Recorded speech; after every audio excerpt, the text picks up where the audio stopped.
mapuruhan sa sunod-sunod na mga, saka hindi basta-basta mga pagyanig umabot mula 3 magnitude hanggang 5 magnitudes ang pagyanig. Malakas pa rin. Malakas pa rin music. Takot na takot talaga yung mga kababayan natin na bumalik. Pati na nga yung mga pasyente doon sa Provincial District Hospital dito sa Bugo City. Ang mga pasyente nandun sa labas kasi may mga cracks at saka sira yung yung hospital. So, yung ang gamutan nasa labas sa naturang hospital. So, ang actual na itala na mga casualties ay umabot ng 72 lahat ang bilang ng mga nasawi. At saka, madami. At saka tuloy-tuloy pa rin ang pagdagsa ng mga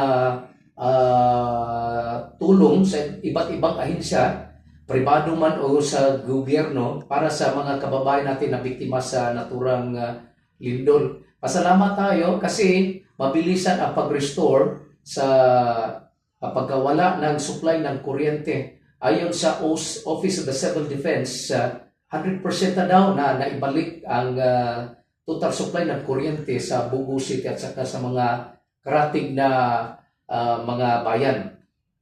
Pero alam nyo, malaki pa rin ang pangangailangan sa ating mga kababayan na biktima sa lindol, lalo na yung mga pagkain, tubig, habol, gamot, at iba pang mga gamit sa bahay.